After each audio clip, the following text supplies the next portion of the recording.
there, welcome to Board Game Hot Takes, the podcast where we give our immediate reactions to the hottest board games just minutes after playing them. My name's Tim. And this is Chris. This is Adam. And today, instead of giving a hot take review on a game we just finished playing, we've got a very special episode today. We are going to be talking about our top 10 board games that should be made into movies. I know our whole show is about focusing on gameplay of board games, so this is a little tiny bit off topic, a little bit on the fringe, but I feel like we've earned it. I think we've got. We apologize for nothing. All right, I'll stop apologizing. Before we jump into that conversation, which I'm really excited about, we have some poll results to discuss. Every week on Twitter, I ask a poll, and then we read some of the comments on here. We had a great one this week. Hotly debated, hotly discussed. Very hotly discussed. And I'm only going to read the point of view that I agree with, all the comments from that point of view. That's perfect. If you don't follow us on Twitter, you can find us at BG_hot takes. Not only do we interact with all of our listeners there, but also that's where you can have your input on these polls, but also read all the other great comments that we don't get to on the show, because there was some great discussion on this one. So come join us on Twitter. Check it out. So this is the question I asked. Very simple. Food and drinks at the game table, ? Doesn't seem like it should be that contentious, right? The options I gave, number 1 were heck yeah. Number 2, cautiously. Number 3, please don't. And number 4, you will be banned. I'm going to read the poll responses here first before we get into our conversation. Heck yeah was 26.3%. So approximately a quarter of us. Yeah, any food and drinks is fine. More than half, 56.6%, said cautiously. So a lot of people that are okay with food and drinks, but a little bit nervous about it. 13.6% said please don't, and 3.5% said you will be banned. So I want to ask you guys a question. I want you to answer this question. I want you to give me your response here, but I also want you to tell me if you've ever had a board game ruined from food or drinks. Have you ever had any components that were damaged, or, did you have get something spilled on it? Did you get some greasy fingerprints on components as you're putting them away? So think about that as you're answering this. So I do a session on our podcast about cocktails to drink while you're playing games. So I'm not sure that I need to say much more than that. I'm also okay with food. And no, I haven't had a game ruined because of food or drinks. And if I did, it'd be well worth it. Yeah, I'm in the same camp as Chris. I think it's only a matter of time before somebody, whether it's a sneeze, like a piece of corn comes out of somebody's nostril and lands out on one of my cards or something, or I mean, just might as well just have some condiments side of the table, one of those ketchup bottles with extra splatter spray, right? Just let that stuff shoot everywhere. It's only a matter of time before nothing yet has happened to any of my stuff. But I have this fancy board game table too that I want to protect. So yeah, I don't want anything to happen to my games, and I'm not going to be like, it's okay. Well, I probably will be like that, but internally I'll be like, this mofo over here getting crap all over me. It's something you got to live with. And having 3 kids now at the house, bad stuff's going to happen in my board games. I'm prepared for that. I'm prepared to handle that. I think I said the answer, yeah, let's get the nachos going. Let's drip some slimy cheese, especially if we're at Tim's house. Then, do whatever we want is what I say. Get the cocktails on the table, start bumping the table around like a pinball machine, and just see what happens. I don't care. Dip the cards in the cocktails to make them smell better. Hey, didn't one of you guys in one of our sessions where we talked about sleeves, and one of you was complaining about finger goo or something like that? I don't remember that. I don't remember that, Tim or Chris. I think Adam had finger goo. That's what I remember. I think that's an Adam thing. But I have actually had a couple board games ruined by food and drinks. Even with that, I still am 100% okay with food and drinks at the table. Sure, if there's cup holders around the table, let's keep the drinks in the cup holders. If not, no big deal. But I have some limitations. Now, I had 2 times, one time me and Jen are late at night, 12:30 in the morning, sitting there playing a game of Castles of Burgundy, had a few cocktails, and at some point we're doing cleanup, and I'm realizing that there's little Castles of Burgundy tiles in my red wine glass, because I think when I was picking up, I accidentally put them in there. So I get a little bit of red staining on those, but they're kind of... You had to add some color to the game somehow, so nicely done, right. I say. And she also spilled a glass of water on it at some point, so a lot of the tiles are all warped. It's such an old game, and it's such an ugly production anyway, who cares? And I'm going to have the new version at some point. But I got a couple worse stories. So when I first bought Wingspan, right, and this was a hot new game, I was one of the 10,000 pre-orders, had a copy of it. It was the hottest game everybody wanted. Nobody could get it. And I busted out with my family. It's with Steve, right, who plays with us all the time. And we're all meeting together for a family get-together, and he spills a glass of water over it. But like we took the cardboard and the cards and we put some paper towels on and we dried up the water quickly and we let them sit aside for a little bit and they soaked in some water and they bloated, but then they all settled down and you would never know. You could never tell again that there was ever water on it. And the same thing happened. I just got Wonderland's War, just paid for this huge deluxe edition, set it up on my table the first night, right? And my wife's sitting across from me. I'm teaching it to her. She's got a little stemless glass of white wine, pretty safe for an adult to be using. My daughter walks over to come and check out the components, and she goes to reach for something and hits the glass of white wine and splashes it all over. So several piles of cards were covered in white wine. You should let your daughter win at some games every once in a while, Tim. Then you wouldn't have these acts of retaliation from your daughter coming at you, man. That's all I'm saying. Yeah, man. Passive aggressiveness. Anyway, so obviously, I wasn't excited about that, but you know what? We cleaned it all up. We just got some paper towels, and you can't tell. It looks perfectly fine. There's no damage to it at all. And it was worth all of the times we sit around drinking wine and beer and having snacks and stuff like that. Those couple of minor incidents, who cares? The games are fine. They're still playable. Nothing's been permanently ruined. And you know what? My fortune hasn't been impacted by a couple of even expensive games being damaged by it. So I am totally 100% fine with food and drinks around the table. I'll tell you one thing that I don't love, though. And this has nothing to do with games in general. It has to do with any type of social situation where I'm sitting down to hang out with friends. It's when somebody brings out a big old steak sandwich, a juicy steak sandwich, or a big old roast beef, and they're chowing away on this big, huge mouthful or big old burger, and they got their greasy hands all over it. It doesn't matter if we're playing board games or something else. Eat lunch at lunchtime and then come and snack with us while you're hanging out and playing games. Or if we're all having dinner, then yeah, we'll stop. We'll have dinner. But don't eat this big old greasy fries and burger or chicken fingers while we're sitting around just play. Just I don't want to watch you chew your food for a half an hour. It has nothing to do with the game components. So that's my own hang up on food around the game table. Other than that, I'm totally good with it. There's very fine snacks, eat those chips, eat those nuts, candy, chocolate covered pretzels. That stuff's all good sitting around a game table, but don't bring your big old juicy sandwich dripping mayonnaise off it. Anything I'm doing, and it doesn't matter where it is. I want to know who these barbarians are that you're playing with, Tim. I'm going to steer clear of them, dude. See, right? No, it's not acceptable. I feel like I'm all of a sudden on the Fox News of board game hot takes with you two guys over here, saying don't eat any food while you're playing board games. What the heck's going on? Yeah, you know what? I'm going to bring my juicy In-N-Out burger to my board game, and I'm going to take giant bites as I'm getting my butt kicked at Barrage, and I'm going to love every second of it. All right. Well, here's what some other people are responding. We're going to spend a little time here because there was so many good responses on this. So I'm gonna read a few of them today instead of just one or two. I'm going to read 6 or 7. First, definitely a board game podcast. Royce from that podcast. And by the way, Royce, why haven't you been? You haven't released an episode for 4 months. What's going on? I want to hear a new episode. Anyway, so he said, my copy of Diplomacy has both blood and wine stains on it from the same spill. Emotions were high and a glass got broken. The player was very apologetic and assured me it was an accident. I want to believe him. ... Blood and wine. Jesus, that was quite a spill. If you're going to spill right, man. That's the way to do it. Mark it with some DNA. All right. Organized Fun said, my cousin spilt tea on my Arkham Horror. She now lives in New Zealand. Some might say it's just a coincidence, but those in the know... ...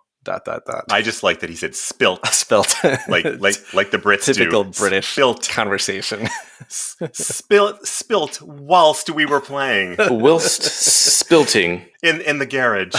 We were playing Barrage in the garage. So Daniel Winter, who runs the Board Game Feast channel. So imagine what he thinks about food and board games. Board Game Feast channel. He says, I allow food and drinks with wild abandon. Sharing both snacks and games with friends simultaneously is 2 great tastes in one. My friends are pretty trustworthy, and I'd rather not treat them like toddlers. Well said, Daniel. I love that. As long as it's not a big old juicy steak sandwich, then you're good. All right. So this next one, this is great. Okay. So this is Jackie Fox says, water at the table and a break in the middle of our gaming session for a proper meal. String cheese or something similar is okay at the table if someone is just feeling like they really can't wait, or if it's their game and their table. Only it's usually mine.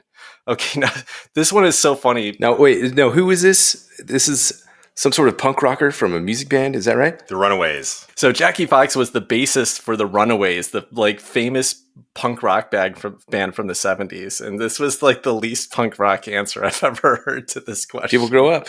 Just amazing, Jackie. By the way, if you don't like, if you're on Twitter, find Jackie Fox on Twitter. She's totally into board games. It's fun to watch her and listen to her. She's actually designing like a rock and roll themed board game. I saw a prototype of it on one of her posts at some point. It looks really cool.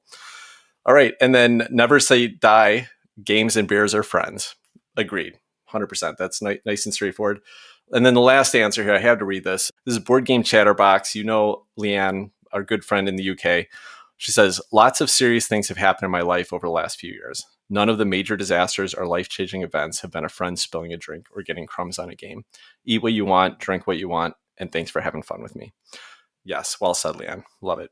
So that was pretty fun. Tons of other answers there. And if I didn't get a chance to read yours, we just ran out of time. There's so many good answers. Go check it out on our Twitter feed. But we're going to jump into another hopefully very fun topic, and that is what board games should be made into movies. Now, this question was on my mind this week because I don't know if you guys heard this, but there is going to be a reboot of the movie Clue, which of course was based on the board game Clue, and Ryan Reynolds is going to be heading it. Did you guys saw the old 1980s 85 Clue, right? This was an absolute favorite of mine. When I'm homesick from school, I had it on VHS or recorded it off of HBO or something. I'd throw in the tape and watch it. You had Tim Curry running around, Madeline Kahn, all these great actors and actresses like going through this whole set. I absolutely loved that movie. Tim, of course. The only thing I remember about that movie was that Tim Curry was in it, and Tim Curry's awesome, and I'll watch anything that has Tim Curry in it. Yeah, basically Tim's are just rad. The reboot, okay, could be fun. I mean, listen, it's a really fun movie. I loved it when I was a kid, but maybe it's a little bit outdated. Who knows? Most likely this will be another Ryan Reynolds like love fest of him just trying to be clever the whole time. But who knows? Maybe it could be really fun.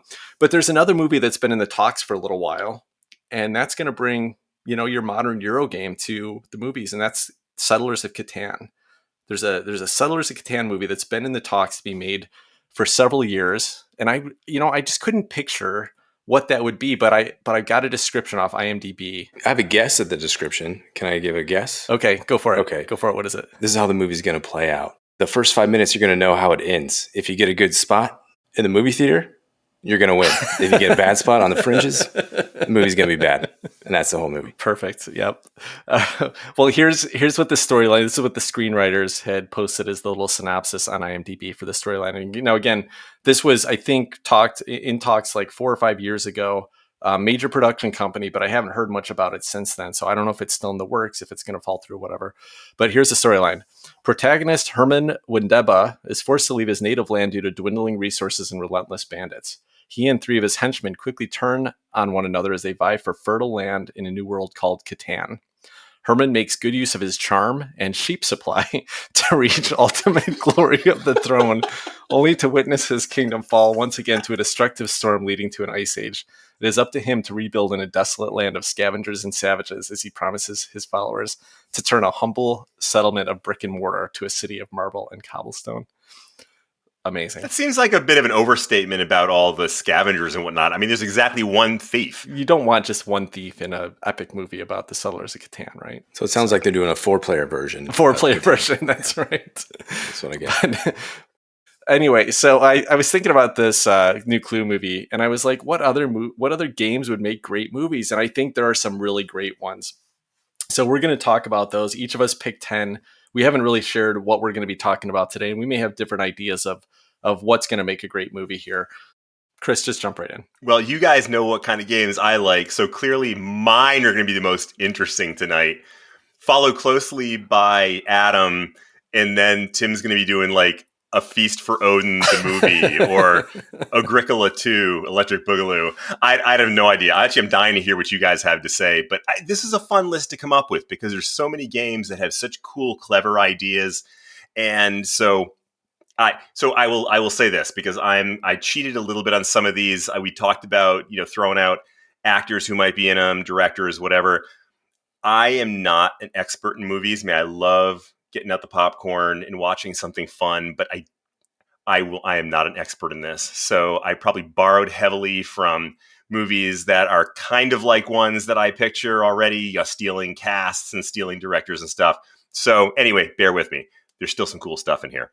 So my first one is Godspeed. The game was designed by Clayton Hargrave and Adam Hill, and it was published by Pandasaurus Games. Now, this is a really cool story, and I can't believe that something like this hasn't already been done as a movie.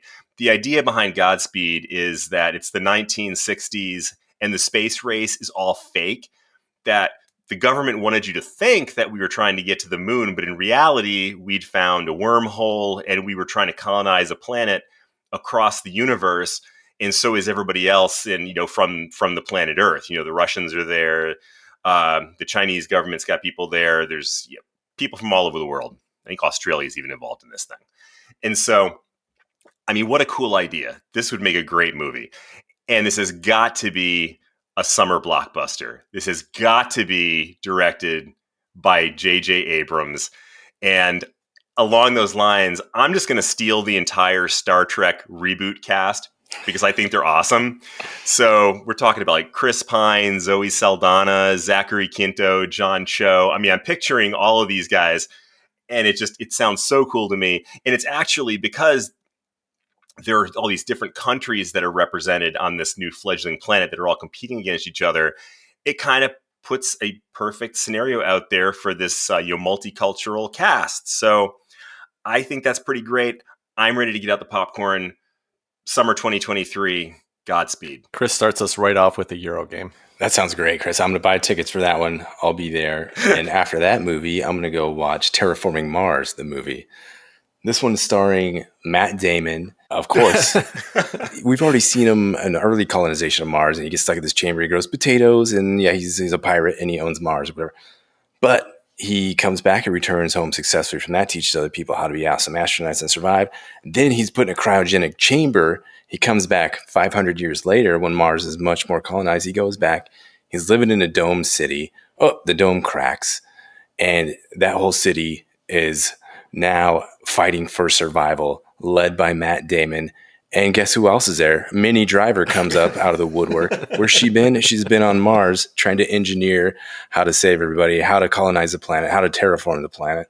And that's it. That's your premise. What more do you need? Great cast coming back together. Matt Damon, Minnie Driver, Terraforming Mars, the movie. Let's go watch that one. Minnie Driver, huh? Terraforming Mars seemed like a perfect concept for a movie when you think about it being this sci-fi, this really strong game, but it's set over many, many generations. So I just couldn't picture, but Adam just pulled it together. Matt Damon and Minnie Driver, I guess that's really all we needed. Great combo. I love it. I didn't get too actor heavy here. I wanted to focus a little bit more on what's the overall kind of feel of the movie and what director is going to bring that feel. So you're not going to hear me talking about the cast, but I'm going to be very focused on the director on all of my picks. And the first one I'm going to pick is Spirit Island. Spirit Island, of course, is a game about defending an island from conquistadors or from other evil white colonists. Yeah, so we're defending the island from the Western colonists, and we're just the native people, but we're working with the local spirits of the island that are there to protect us, the spirits of nature. And so the director I want to use for this is James Cameron. Now, James Cameron's a perfect fit for this, right? I mean, this is basically the Avatar story, except we can get away with the white savior syndrome here, right? We can have the locals work with these amazing spirits, and he knows special effects. He knows how to work with water, and we're going to have water spirits there. He's done Titanic. We got huge and here's the thing about all my movies. I'm just going to say this up front, right? Like, none of these are going to be just the dumb big summer blockbusters. They may be big summer blockbusters, but they're not going to be just like it's all about the big explosions and special effects. Every one of these is going to start out with an introduction to our characters, and James Cameron does that great, right? I mean, think of Aliens, where he just kind of introduces the cast, and they're coming on the ship. You get to know these people, you get the humor from them, and then the bad things start to happen. And same thing with Titanic, right? Like, it wasn't just sinking right away. It's like you got this hour of just this fun romantic comedy, and then the bad things start to happen and everything goes down. And that's what Spirit Island is going to be. We're going to get this native population interacting and living there, and you're going to get some glimpses of these spirits, and then the bad things are going to start to happen, and it's going to blow up. That's going to be my Spirit Island movie, and I think it's prime for a summer blockbuster, but a smart one, smart summer blockbuster. Yeah, I mean, James Cameron, you can't go wrong with James Cameron. Well, going from fun and exciting to a little bit on the more serious and dark side, my next movie is This War of Mine.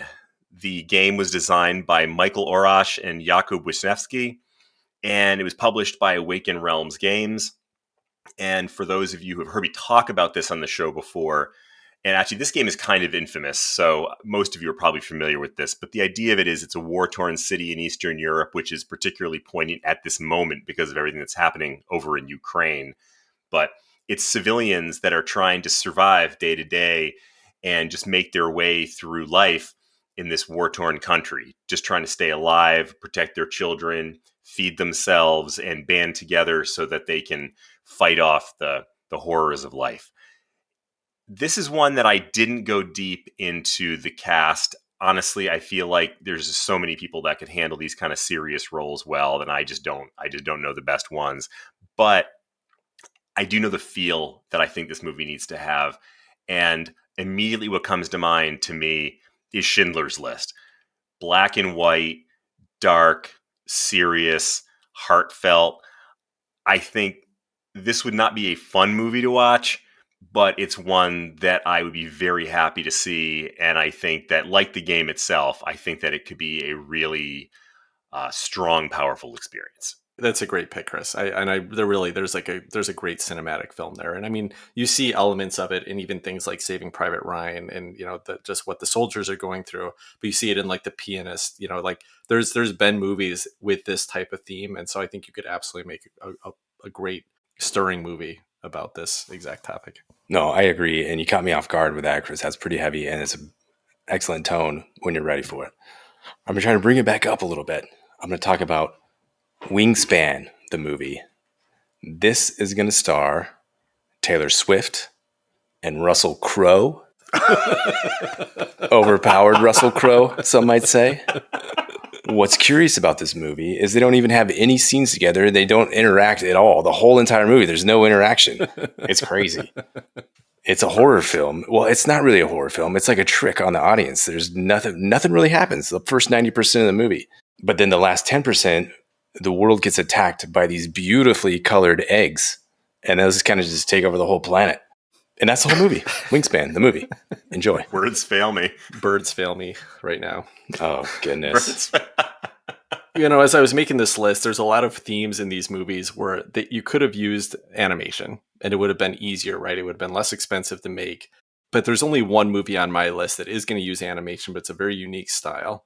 And this is the movie Root, because I couldn't imagine a good live action version of Root. But what I could imagine was Wes Anderson with his puppetry, just like Fantastic Mr. Fox or The Isle of Dogs. That's perfect. It's so perfect because Wes Anderson knows how to set up backstory, right? He's got the narrator talking through it as you're showing maps of the villages. So you can kind of give this whole backstory about the fall of the birds and the rise of the cats and the uprising of the resistance and the raccoon. You'll get all this backstory in the first 20 minutes in Wes Anderson's cute little way. And then you get to hear this story. And I think there's comedy there, right? I think you got to have the birds like arguing over who's the best leader and like trying to follow their laws. And then their civilization falling apart multiple times during the movie. And you got to have Marquis the cat, out there thinking that they're the biggest and best. But then the little woodland creatures come up and knock them all out. And Wes Anderson even covered resistance in his most recent film, The French Dispatch, I think it's called, with the student resistance. And it's just like everything about this says Wes Anderson to me. I don't think it's going to be a popular choice. I think a lot of people won't appreciate the comedic tone, but I think that's what Root actually deserves. And I think the type of animation style there, instead of going with like a Pixar, CGI style or a classic cell animation, I think going with this like furry animals walking around in claymation style, just perfect for Root. Wes Anderson. Oh, come on, Chris. I think this is a perfect pick. Tim, you've got me sold. The call out with Fantastic Mr. Fox. What a great precursor to what this film could be. I can't wait to watch this one. All right, I'm going to collect myself here.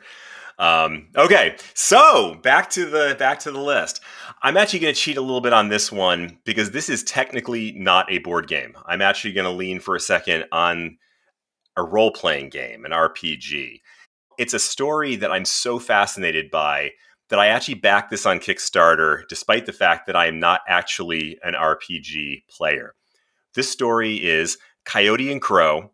It was designed by a large cast of writers of Native American descent, and the lead is Connor Alexander, and it's published by Coyote and Crow.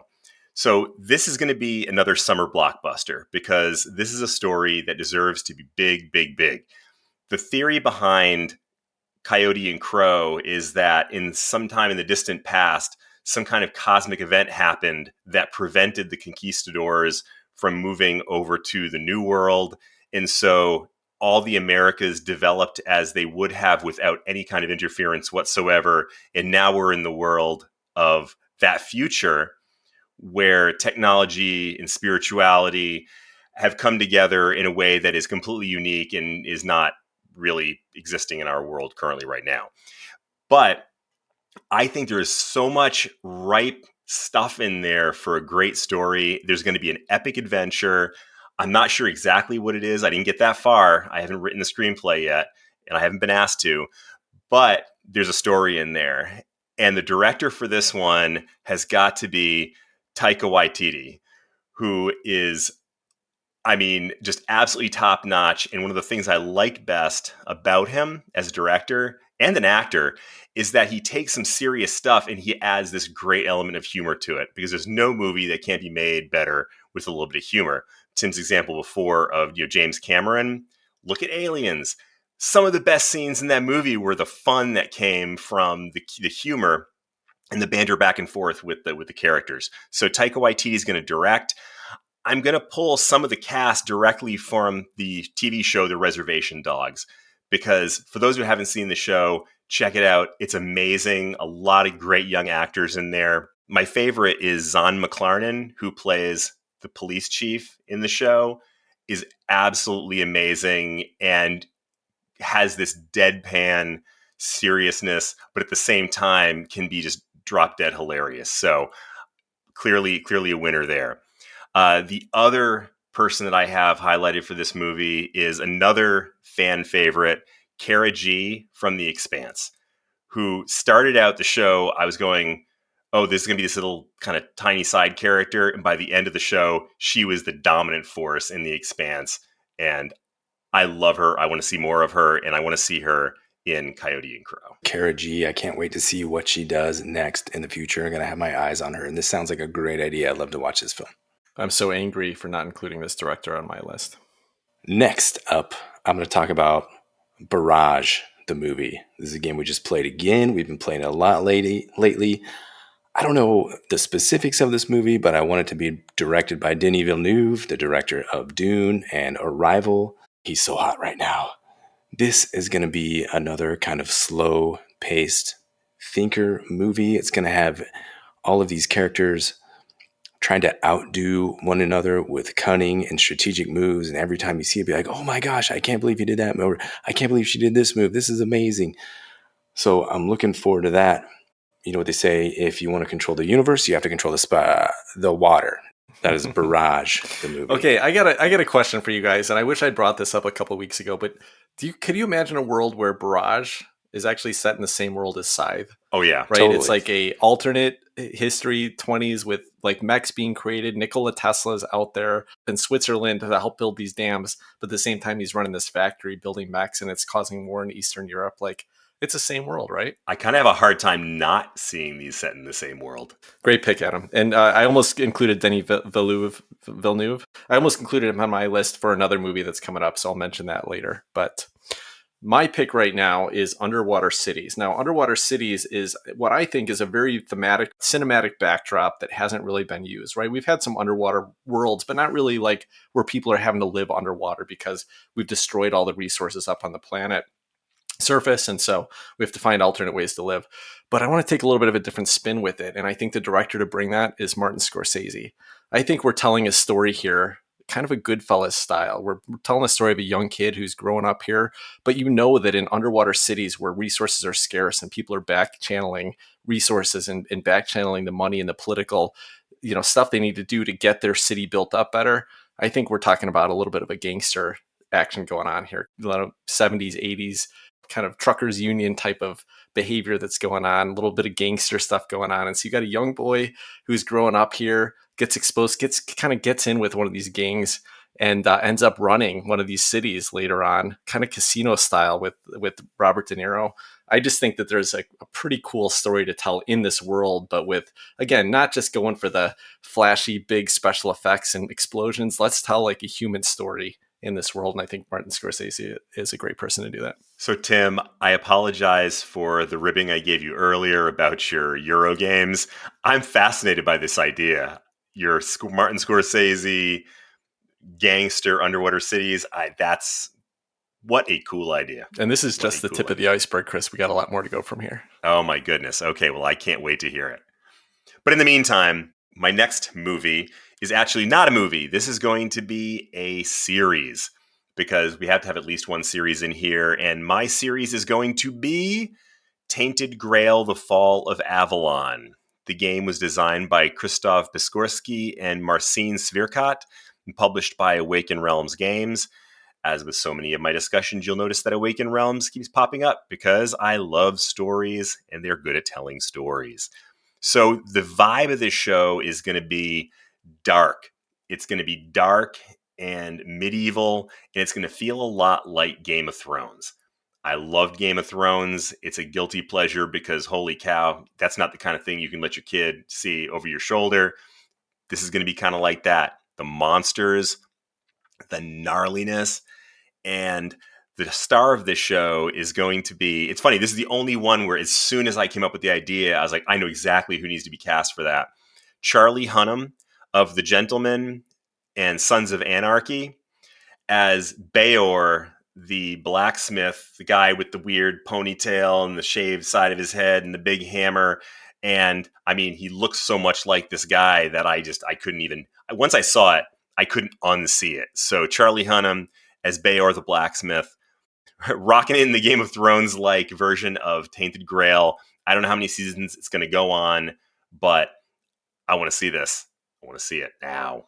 I had never heard of Charlie Hunnam. I just looked him up. My goodness, what a great looking man. And yeah, he does look like that Beor guy. I can't wait to watch this series either. And Chris, you've tainted another list with this game. Next up is going to be Azul, the documentary movie. Give me a second here. Immediately, you guys, Chris almost spat out his drink just now. But listen to this. It's going to be a documentary that follows the artistry and traditional methods of tile making in Portugal. It's going to star Joaquim de Almeida. He's from Desperado and Fast Five as the old, crusty, veteran tile maker. And it's going to have Alba Baptista and also a Portuguese actress, an up-and-coming, innovative Azulejo. And it's going to center around a tile festival, which they have these every so often in Portugal.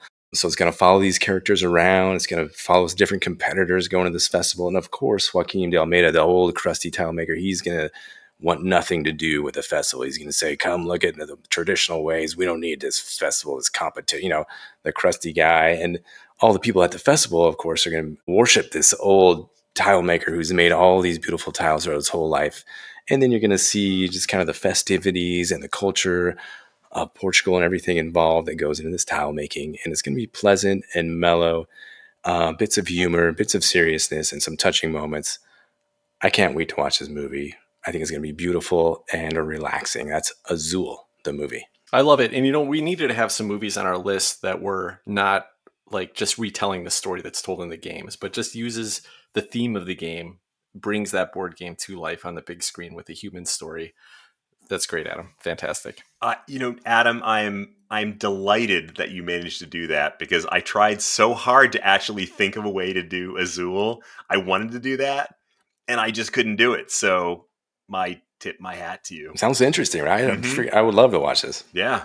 All right. Well, I'm going to get a little more fantastical here, and I want to bring the world of Arzium from Red Raven Games. And this is represented in several games by Red Raven, but the one that I want to talk about is Near and Far. I want to make a Near and Far movie, which tells an amazing epic story in a very fantastical world with a mix of hipster humanoids, as well as a number of anthropomorphic animals, robots, and many other types of creatures. in this really interesting world full of quests together, putting a team together, going out adventuring, and having all these interesting encounters. Now, this was a really challenging one for me to find a director to fill it, because the only way I could envision this movie was in the classic puppetry style of Frank Oz, The Dark Crystal, Labyrinth, etc. Like, that's the right type of way to present this film. But I think the right person to do this. Let's bring a modern director in here, some new humor. We're going to bring in Edgar Wright. This is the director of Shaun of the Dead, Baby Driver. He can bring an interesting touch to this fantasy world if the effects can work. And I think that classic like crazy puppetry costume style might work instead of going with an animated style. I think it'd be a risk. I think this would be a risky one for my studio to take on, but I'd want to give it this would be a passion project for me, and I would want to take this one on. So let's bring the world of Arzium to life, and Edgar Wright. Let's bring him on board. Can't argue with that one, man. For real.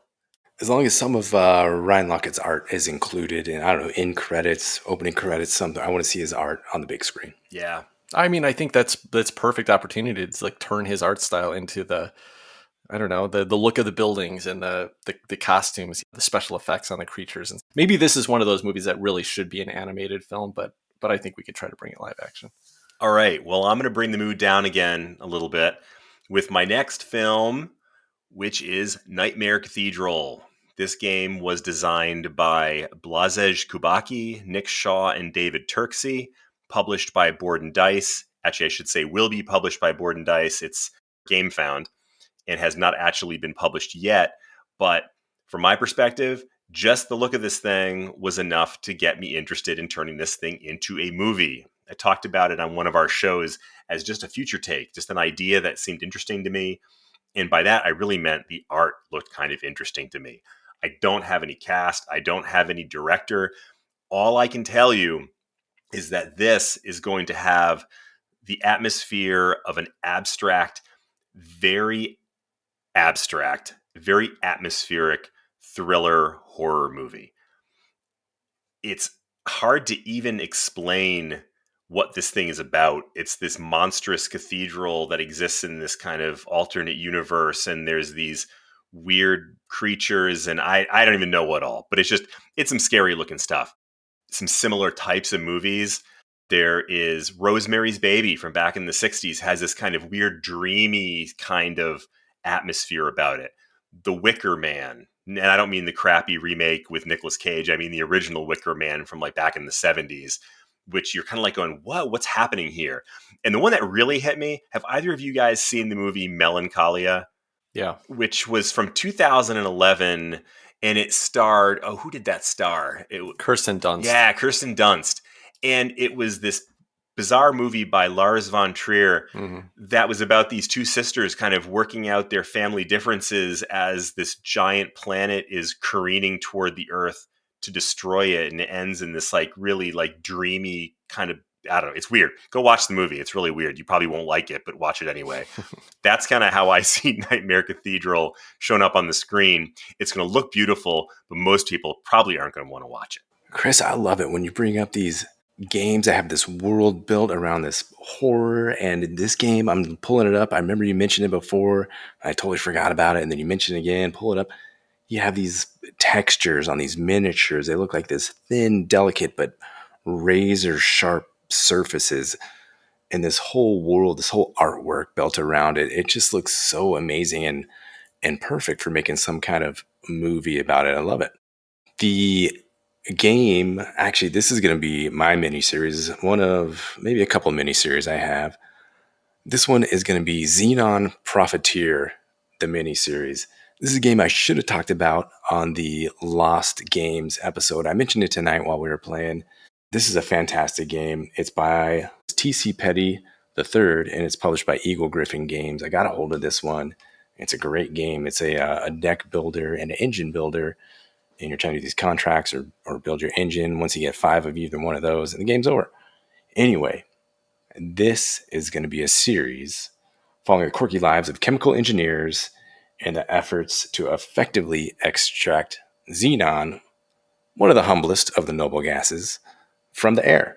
So some of the quirky chemical engineers, I think you got to have Mark Ruffalo in there. You got to have Juliette Lewis, You got to have Jim Carrey, wherever he's been. He's coming back for this one. And then you got to have Glenn Close, the old, wily veteran Xenon Profiteer, all trying to make a buck. I love this game. If you haven't heard of it, take a look at it. It's beautiful. It implies some quirkiness. The art is fantastic. I looked up, this game is also educational. So you can look up, well, what the heck do people use Xenon for? Why do people care? Well, because Xenon's used in photographic flash bulbs, strobe lights, motion picture projectors, UV lights, sunbed lamps. Everybody needs that. Everyone needs to get a tan. And also antibacterial lamps for like sterilizing food. So tons of uses. There's a lot in this game. You get these contracts out and it tells you, oh, you're trying to make these things. You're trying to make these motion picture lamps as you're playing the game. And that is my idea for Xenon Profiteer, the miniseries, following these quirky chemical engineers as they compete with each other to get these contracts from different clients to harvest Xenon. Adam, I appreciate your enthusiasm for this game, Xenon Profiteers, that nobody has ever heard of, but also that nobody will ever watch. This sounds like it's a straight to Netflix series. Absolutely. That it gets canceled halfway through the first season because nobody's watching it. Dude, I think you got a lack of vision here. I think this is going to be the next big summer blockbuster.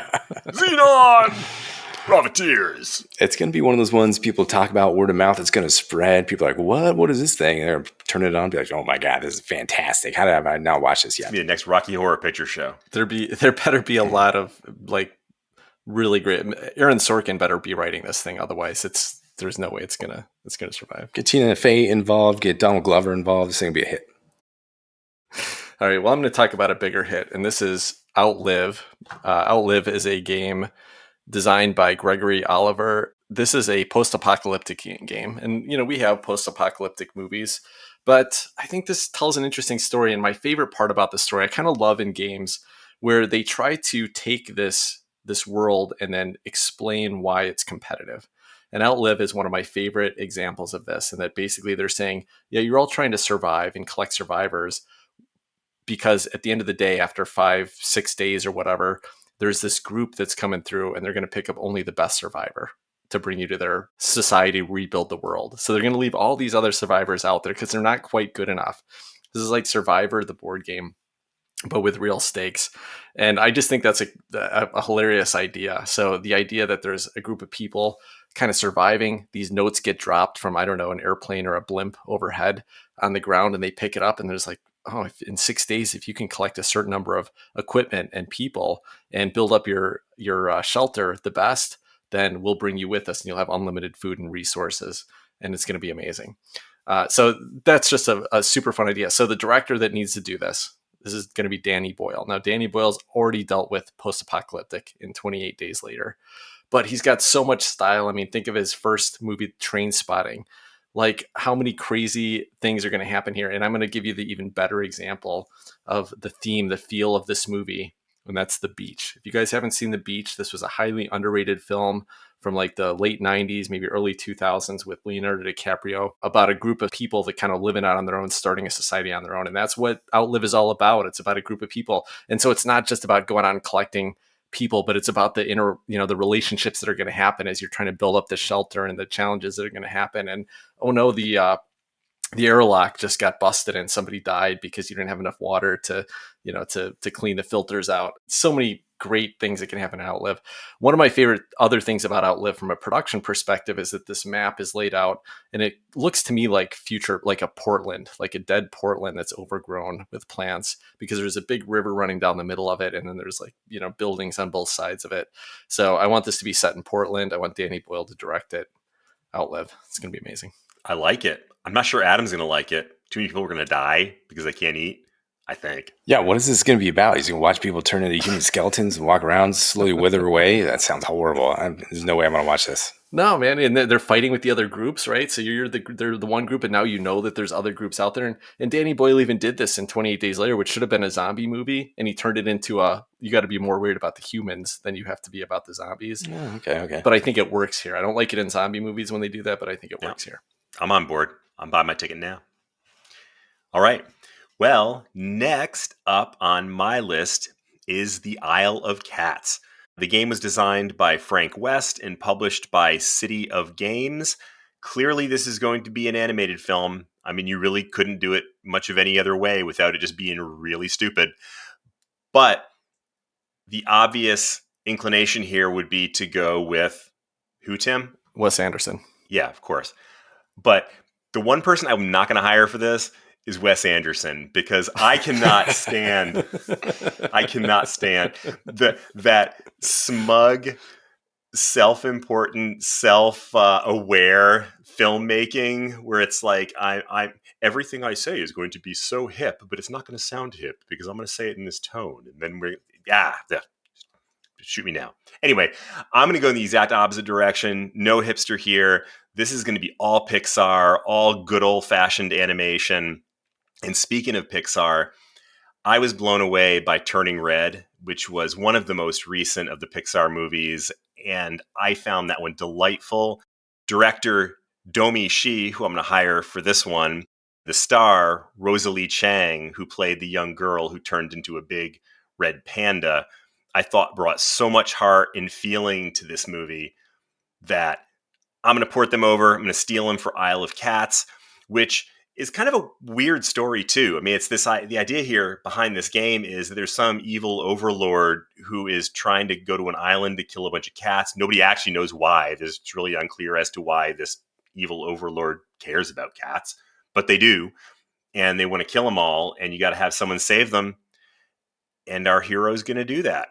And do it in fine fashion, in some good old-fashioned animation, no stop motion, no hipsterisms, period. Banned.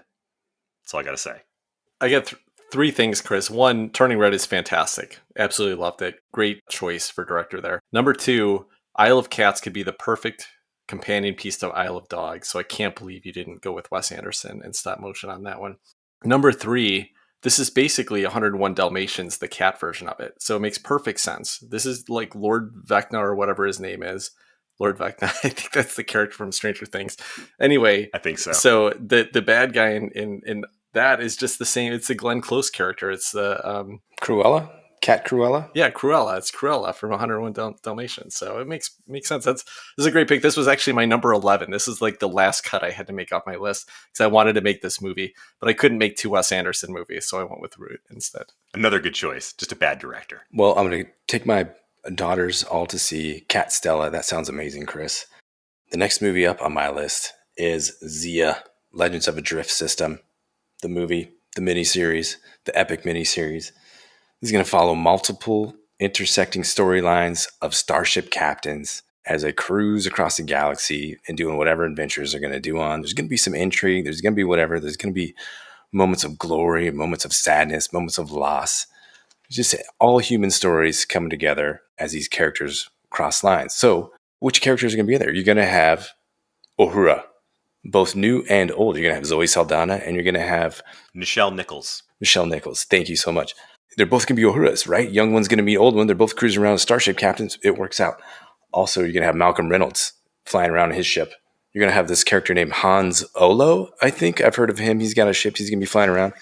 You're also going to have 7 of 9 flying around in Spock's ship from the new Star Wars, the ship with the red matter. She can be cruising around in that one, taking charge of whatever she wants to take charge of. That is Zia, Legends of a Drift System, the spacefaring miniseries. But it's like Star Trek themed, or you're just using the cast from Star Trek? No, it's just using the awesome space characters, dude. This is whatever we want. I don't have to have any kind of cohesion. Okay. I'm feeling the expanse here. Yeah. I don't know anything about this. Why are you guys confused? This makes total sense. There's going to be... Each one of these characters is going to have their own spaceship. They're going to be flying around. Sometimes they cross paths. Sometimes they go on adventures together. Sometimes they're going to lose their loved ones. Sometimes you're going to lose members of the crew. Alan Tudyk is going to have to die again. I'm going to be so sad. This is going to be a great show. All right. So, Adam, you've done worse, but you've done better too. Ouch. So I'm going to jump into my next pick, which is this is Vindication. Vindication is a very dry cube pushing Euro, but it presents a theme. It tells a story that you want to be a bigger story. But since it can't be a bigger story in the board game, let's turn it into a bigger story on screen. And the idea that, this is a bad guy. It's so bad that you get thrown overboard from your crew of pirates. and you just wash up on a shore and you decide, you come to a realization, I should probably change my life around. I think I've hit rock bottom. It's time to change. There's a cool story here. And what's weird about Vindication is that you get thrown off onto this deserted island, except it's not deserted because everywhere you go, there's like a tavern, A library, monsters or other people, and you meet all kinds of people on this weird island. And strangely, they're all also getting vindicated. Yeah. So there's a whole bunch of people getting vindicated. You want to be the most vindicated. What's the storyline there anyway? Like 4 people get thrown over and you win if you get more vindicated. Anyone who gets thrown over ends up on this island, washed up on shore.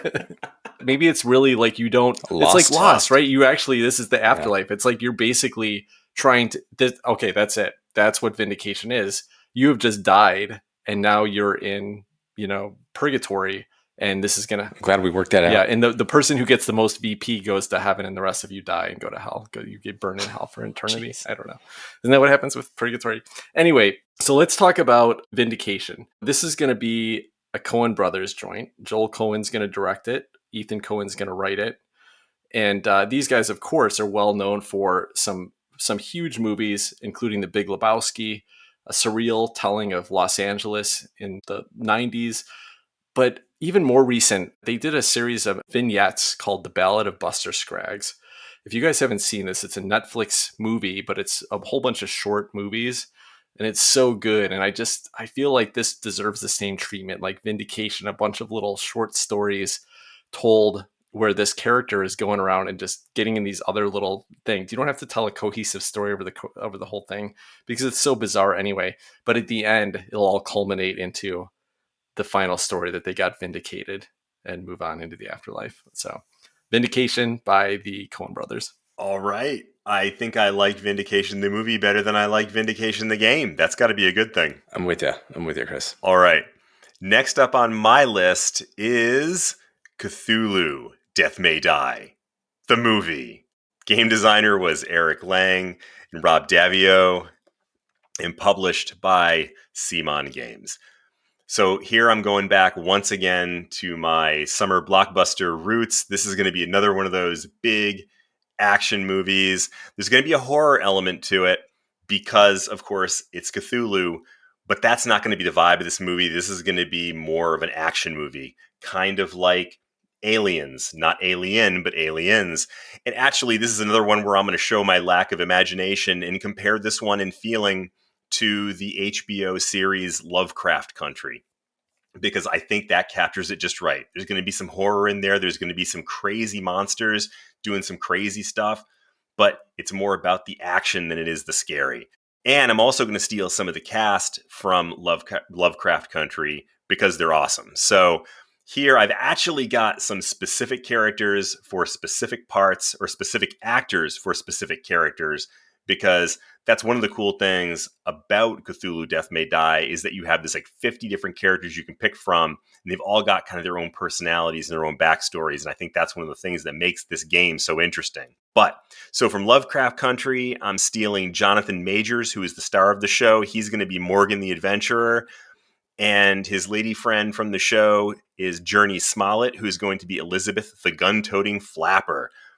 Also joining the fun is going to be Adam Godley, who you guys may know or may not know from the show The Great, where he plays a very Rasputin-like character who is both bizarre and strange and funny and hilarious. He's going to be Rasputin because we got to have a Rasputin in there. And then finally, as Ian, the scarred war veteran, who's now drawn down on Cthulhu and his pals, is the ever-popular Harrison Ford. Bring it. Done. Drop the mic. Is Harrison Ford going to be alive by the time this one starts filming? I don't know. I hope so. Chris, I've got a lot to say about that, but I'll wait till my turn to talk, and I'll let Adam go first. My next movie is going to be La Granja, the movie. This one is about rival farmers passive-aggressively assaulting each other amongst the serene backdrop of the Spanish countryside. It's going to be a heartwarming comedy. In the end, everything's going to work out. Everyone's going to come together. It's going to be a happy ending. You're going to have Javier Bardem, his wife Penelope Cruz, Antonio Banderas, and Benicio del Toro as the 4 separate farmers, all competing for market space and the best pigs and the best whatever, the best cards that they can put on their farm. I just think this game is ripe. It seems pleasant and farmy on the surface, but underneath it all, it's a pretty vicious game. And that's what you have in this movie too, except there's the twist, the heartwarming twist at the end where everybody comes together. That's La Granja, the movie. Wonderful. This was my number 12 right after Isle of Cats. Those two got cut, and I really wanted to make this movie. I'm so glad it's getting made, Adam. This is a great.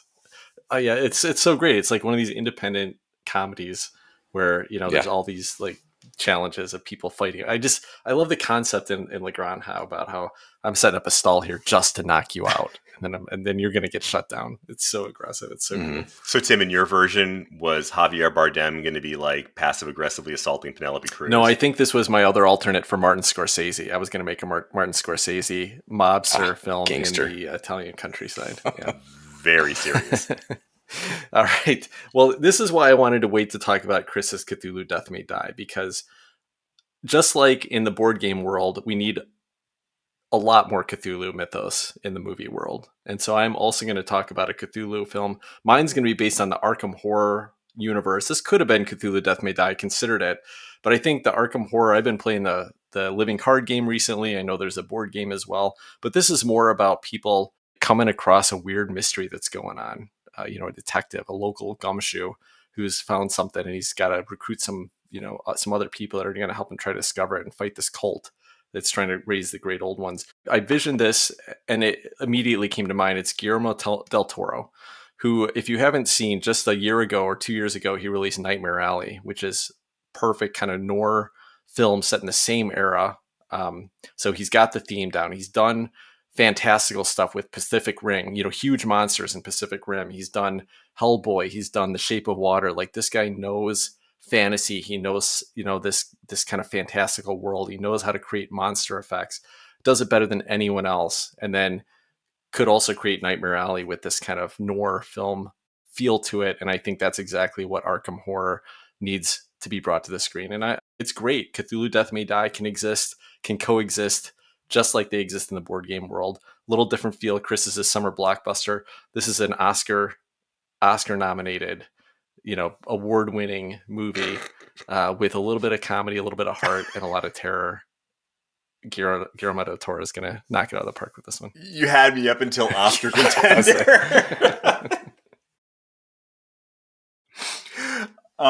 Okay, well, we may hear more about Cthulhu, because like you said, you can never get too much Cthulhu. Ugh, I've already had enough Cthulhu. All right. More La Granja, less Cthulhu. All right. Well, we are going to step away from Cthulhu for a moment here for my next movie, which is going to be a little bit more not exciting, a little bit more not blockbuster, but still very cool. My next movie is The Quiet Year. The game designer was Avery Alder, and it's published by Buried Without Ceremony. This is an odd game. It's basically, for those, I don't think this is one that is well known, but the idea is you are collectively working with your teammates in a cooperative fashion to build up a village in a post-apocalyptic world. You have been at war for many years with one faction of people, and you have until the winter time before the next faction is going to come in and try to take you out. But in the meantime, you have a quiet year to build yourself up and start doing stuff. The game has some strange gameplay mechanisms. The primary one being that you draw your stuff on a map. The primary place that your game board is a piece of paper that you're drawing on. You draw what happens. Each person has complete agency to draw whatever they think is the right thing to do. So this, like the game, my movie is going to be quiet and thoughtful and abstract, but in a science fiction-y way. A little bit of oddity going on there in the science fiction world, similar to a great show that didn't get nearly the hype that it deserved, Tales from the Loop, from a couple of years back. I actually remember that one well because it was right about the time that COVID hit. So I got to sit there and watch TV all the time. And that was one of the shows that I watched. Now, in keeping with that kind of oddball, independent sci-fi aspect of this, my star is going to be Cillian Murphy. Tim brought up Danny Boyle. His star in 28 Days Later was Cillian Murphy. He was also in Inception and another great horror sci-fi movie, Sunshine, which I would recommend to anybody who's interested in that kind of thing. Another Danny Boyle film. Yep, another Danny Boyle film. And Cillian Murphy's one of those guys just weird enough to make sense in a movie like this. So, The Quiet Year, coming soon to a theater near you. Chris, how did you hear about this game?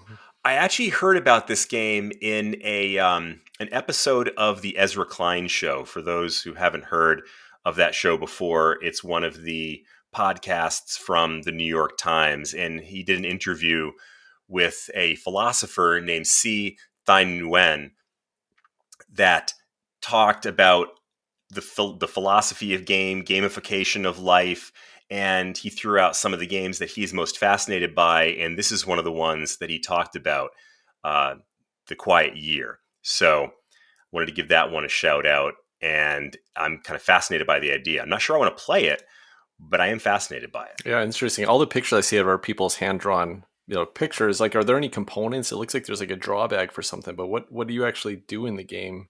Like, what dictates what you can do? Do you know? Do you have any idea of the mechanisms?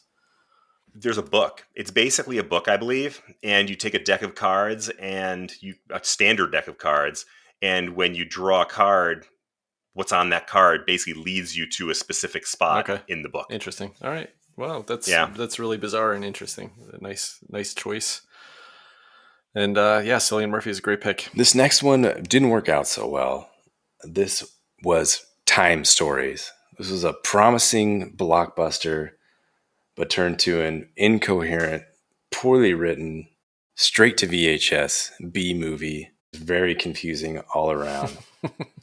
What I ended up doing with this movie, I fast forwarded to the end because I couldn't stand the middle part, and the disappointment only continued when I got there. Reminded me a lot of a movie called Prometheus. Oh, come on, man. Easy there. Anyway, that's Time Stories, the movie, straight to VHS. I don't know if you kids know what VHS is. It's an old medium of media. A lot of groans coming over, but Time Stories as well as Prometheus, both shameful. Prometheus is great.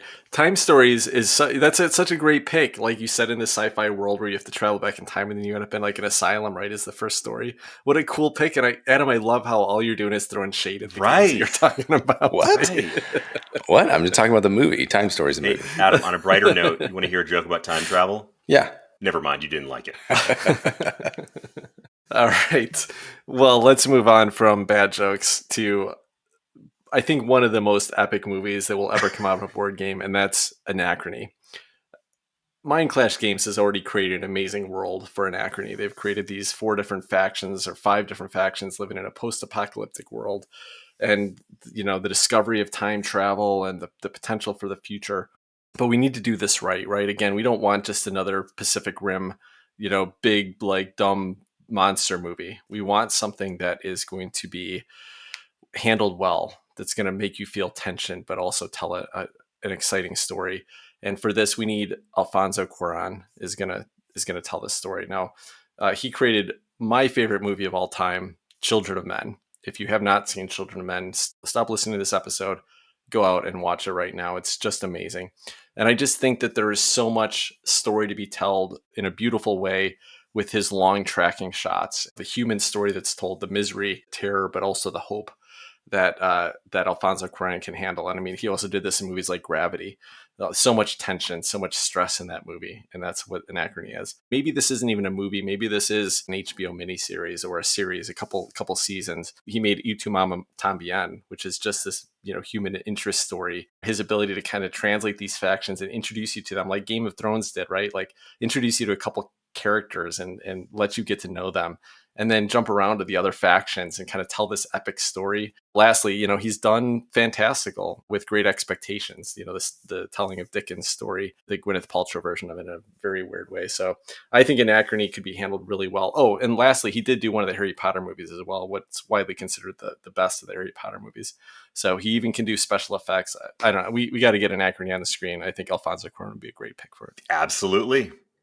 Great pick. Love to see an adaptation of something like Anachrony. It's just such a great world built, so many avenues to travel down, so many options to take, and just intriguing all the way around. So I'm going to cheat again. I'm just going to tell you a little bit about this next one, but I'm not going to go into any details for a reason you will find out soon enough. My next movie is Sleeping Gods. The designer of the game Sleeping Gods was Ryan Lockett, published by Red Raven Games. And that's all I'm going to say for right now. We'll come back to that. Ooh, we have a mystery. I'm intrigued. All right. No intrigue here. I'm going to talk about Ankh, Gods of Egypt, the movie. And this is going to be a Game of Thrones style political intrigue with divine sex appeal, CGI worthy of worship, and the Nile occasionally extra iron infused. Because of the bloodshed. That's why it's going to be iron infused. You've got, I don't know how many different gods you can follow around. You can see what they're going after. They can have their followers. These followers, why are they following these guys? Well, we're going to find out the story. What makes this god so great? See what they're all about. See what this other god's all about. Big old clash happens. Or maybe they merge. They become some new super god and try to take out some rival gods. Maybe it sounds a little bit like Stargate, but this is going to be totally different than that. This is going to be its own thing, more in the same vein as, like I already said, and like we've said a bunch of times already, Game of Thrones. Why would you not want to be like Game of Thrones? What a great show. That's Ankh, Gods of Egypt, the series. Yeah, when you were talking about that, I was immediately thinking Stargate, one of my least favorite movies of all time. But I'm sure it could be done better. Easy, Tim. No, come on. You got MacGyver in the series. It's great. I like it, Adam. I love it. Thank you, Chris. Thanks for having my back, bro. The movie that I think, the game that I think could be turned into a movie is Golem. This is a recent Cranial Creations game. So Golem actually is based on a true myth, right, about the 17th century Golem of Prague. And the perfect person to tell that story is someone who's told the story about the protection of Jewish harassment in the past, and that's Steven Spielberg. He's done it with Schindler's List. He did it with Munich. He told a story of anti-Semitism and how it's been dealt with in history. And I think he would be primed to tell this story. Now, would it be called Golem based on the board game because it's a real story? Well, maybe we take the elements of Golem that are in the board game and make it a little bit more lighthearted. It's multiple people dealing with different golems. I don't know. You know what? No, let's just go back to the original story. Let Steven Spielberg tell the original story. We'll call it Golem. It's not based on the board game, but it's a great story. It should be told. And I think Spielberg's the guy to do it. I think that's great. And Spielberg is a guy who's not afraid to use some special effects. Dinosaurs. He's done dinosaurs. There's no reason he couldn't do a Golem. Looking forward to this one, Tim. I'd like to see some serious tone. I'd like to see Spielberg come back and make a decent movie since it's been a while since he made anything good. It's been a little while. Yeah. Yeah. Good luck, Steven Spielberg. All right. This is my final movie, and this is where I'm going to pull it together with my last movie, Sleeping Gods. So, what I'm creating here is the next big franchise series. I don't know if this is going to be Lord of the Rings or if this is going to be The Hobbit or what this is going to be, but it's going to be big, and you cannot have enough primordial giant monsters in the vein of Cthulhu. So we're starting with Sleeping Gods set in the late 1920s. This intrepid crew of the steamship goes through a portal into another dimension filled with crazy creatures, great old ones. They make their way out only to realize that they have left a tear in reality. And who always wants to come through a tear in reality? Cthulhu. Which brings us to the number one movie, which is the sequel, AuZtralia. The designer was Martin Wallace. Publisher was Arclight Games. They're going to start with Sleeping Gods. this is the origin story. This is where the people figure out go to this other alternate universe and they come back, but the old ones follow them, and they follow them all the way to Australia because that's where the old ones want to go, right? And that is where humanity faces off against the monsters, against the great old ones. The farmers of Australia are out there trying to rock it with Cthulhu and all those crazy critters. And who's going to direct this thing? Of course it has got to be Guillermo del Toro. So Tim snatched him up, but he's going to have to wait until he's done making my movie before he can make your movie. Guillermo del Toro knows how to make these movies. He knows how to make giant creatures. He actually famously owned the movie rights to Lovecraft's At the Mountains of Madness, although I guess now that it's in the public domain, he wouldn't actually need movie rights to it anymore. But he actually tried for a long time to fight to make that movie and never actually got it made. So this is his opportunity to step in and do something even cooler than the actual Lovecraft. This is Chris's version of Lovecraft. So in Australia, this is the sequel. This is kind of like the Aliens to the original scary Alien. This is where it all goes crazy. All of them come flying down. You get the machine guns, taking out the great old ones. And here's a few people that I've got lined up for the cast on this one. Another crossover with Tim, sort of. Children of Men star Clive Owen has got to be in there. Another Taika Waititi. Again, this time he's acting it. This time he's not the director. Guillermo del Toro is the director, but Taika Waititi's got to be in it. I know he's not Australian. He's actually a New Zealander, but I think he's awesome in it. Also, I don't know how to pronounce her name, but it's Denai Guerrera from Walking Dead. The saber-toting... She cut off a lot of people's heads. That's all I remember about that. She was also in Black Panther. It was awesome in Black Panther. Chris Evans of Snowpiercer and, of course, Captain America. Margot Robbie, who's also awesome. I love her in these action movies, and she also happens to be Australian. And finally, Zendaya, rounding out this huge ensemble cast, fighting off the great old ones.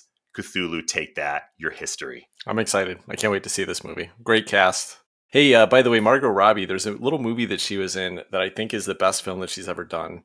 And it was called Z for Zachariah. It was a little tiny indie film. Didn't get a lot of attention. It was her, Chris Pine, and one other actor. Just the three of them. That's the only cast that's in the whole film. Great film. And she's amazing in it. She also played Tanya Harding in I, Tonya, which was kind of funny and great. That sounds great, Chris. My final movie, and by no means, my list was in whatever order, is Radlands, the movie. This movie is going to be directed by Sam Raimi. Most lately, he did Doctor Strange in the Multiverse of Madness. He's done a Spider-Man film. He did all three of the Spider-Mans. All three of the Spider-Man. The original. Yeah, the Tobey Maguire ones, yeah. Well, imagine this. I've said it before on the show. It's going to be kind of like a Mad Max theme, but set in this 80s synth world, these bright colors, these neon pinks and neon blues. So that's kind of the vibe of this film. I don't know where it's going to take place. Yet to be determined. Some of the cast, we could bring back Tom Hardy. He was great in that. Put him in an 80s world, get him a leather jacket and then some punk rock hair. Bring in Charlize Theron if she wants to be in it. Yeah, she's welcome. We're going to have Michael Cera. We're going to have Mary Elizabeth. A lot of the cast of Scott Pilgrim. Let's get them in there. They need to be in there. Brie Larson, Chris Evans. He can be in there. Kieran Culkin. Just some zany, wacky, punk rocky looking characters. They're all going to be in there.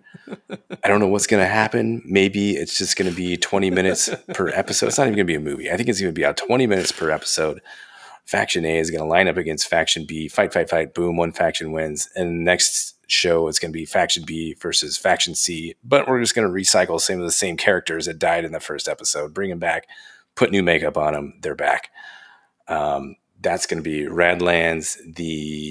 We'll turn it into a half-hour show, network syndicated television every Friday night. 22 minutes with some ads. Radlands, the series. Adam, you might have upstaged my Cthulhu magnum opus here. That sounds awesome. I'm totally down with that. It'll be fun, right? All right. Well, that sounds rad. All right, I'm going to pick the most obvious board game that should be turned into a movie. You guys know what this is. It's Scythe. Scythe, world built by Jakob Brzezalski. The game was published by Stonemaier Games and designed by Jamie Stegmaier.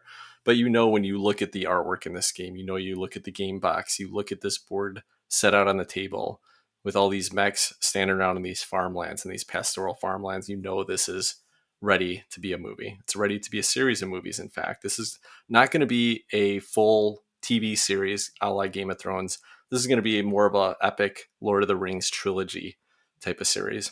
And the director that's going to run this is Joe Wright.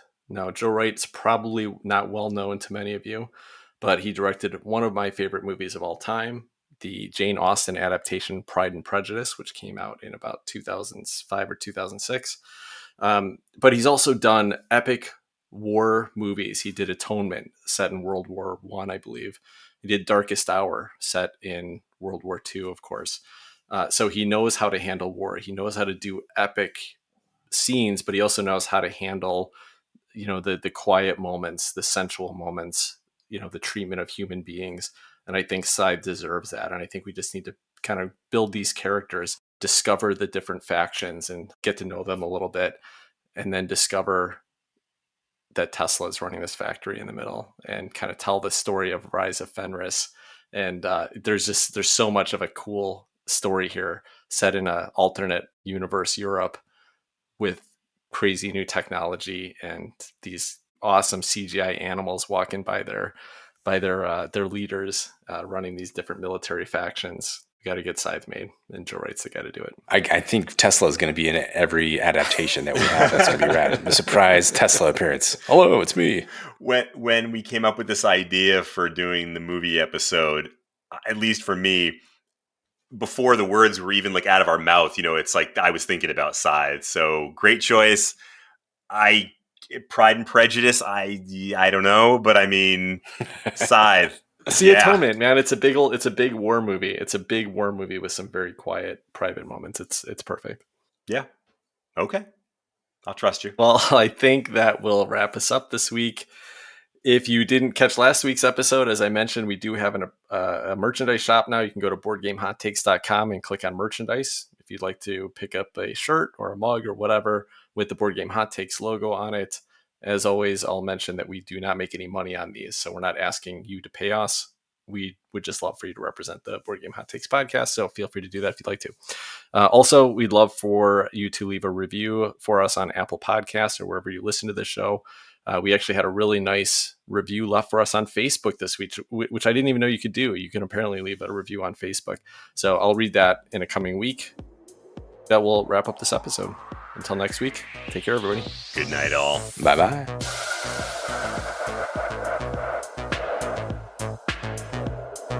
Hey, Adam, on a brighter note, you want to hear a joke about time travel? You already told me? I don't know. No. You blew it. You're supposed to say yes. Never mind. Cut that out. Sorry. We can cut that out.